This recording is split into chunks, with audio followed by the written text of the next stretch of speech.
Welcome to Telangana BRS tech స్వాగతం. Subscribe చేసుకోండి. న్యాయ సలహాలు చెప్తాము.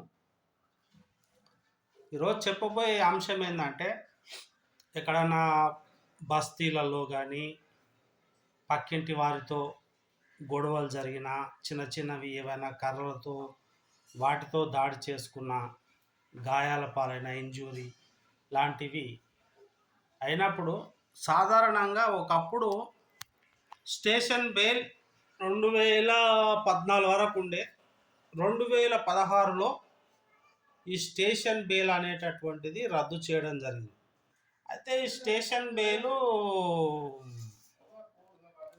ఎవరు ఏ పోలీస్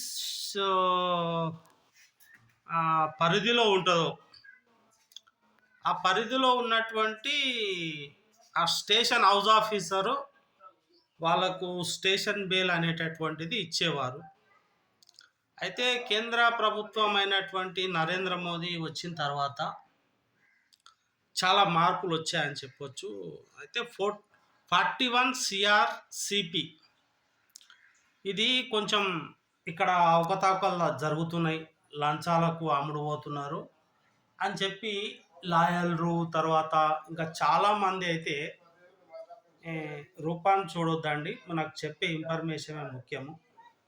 బాధలో ఉంటారు, దుఃఖంలో ఉంటారు.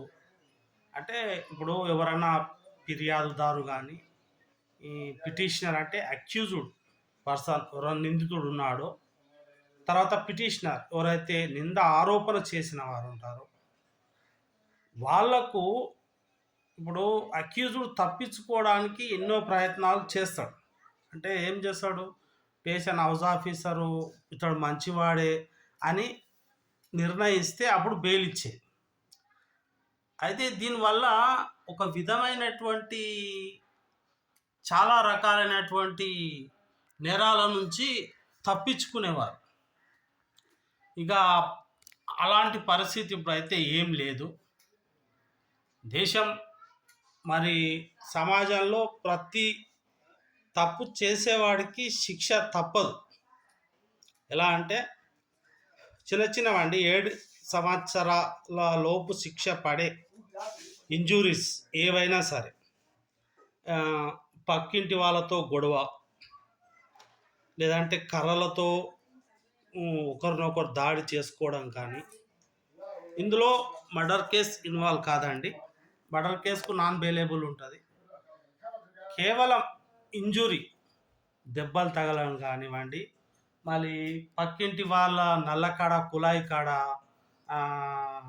ఏదైనా చిన్న చిన్న ఇప్పుడు చేస్తుంటారు కదా, నా బిందె ఫస్ట్ అని అట్లా కొట్లాడుకున్న, కర్రలతో కొట్టుకున్న, ఇప్పుడు గట్టు పంచాలు ఉంటాయి భూముల కాడ, నువ్వు నా గట్టు కొంచెం జరిగినావు, నా యొక్క ఓరాన్ని నువ్వు దాటినావు అని చెప్పేసి కట్టెలతో కొట్టేసుకుంటావు. ఇవన్నీ 325, 324, 326, 325 సెక్షన్ల కిందకి వస్తాయి. అయితే ఈ సెక్షన్లు అన్నీ 7 సంవత్సరాల లోపు ఉంటాయి. 3 సంవత్సరాలు, 1 సంవత్సరం ఇలా ఉండే వాటికి బెయిల్ అయితే ఉంటుంది. ఎప్పుడు ఉంటుందంటే వీళ్ళను రిమాండ్కి పంపిన తర్వాత, కోర్టు విచారణ జరిగిన తర్వాత నీవు నింద మోపబడుతుంది కదా, అప్పుడు కోర్టు అనేది వాళ్ళకు బెయిల్ మంజూరు చేయాలి. ఇప్పుడు ఏమవుతుందంటే, అయితే ఇంకో విషయం గుర్తుంచుకోవాలి.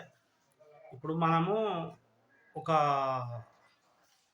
ఏదైనా తప్పు ఎవరైనా కొట్టినా తిట్టినా మనం వెంటనే వెళ్ళి పోలీస్ స్టేషన్ 100 అంటే 100కు డయల్ చేస్తే పోలీస్ వస్తుంది, ఏం జరిగింది ఏం కథ అని అడుగుతారు.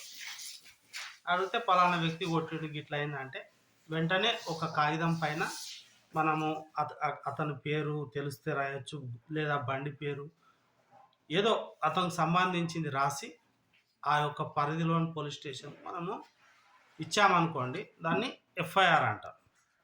అయితే ఎఫ్ఐఆర్ తీసుకున్న తర్వాత వాళ్ళు ఇంట్రాగేషన్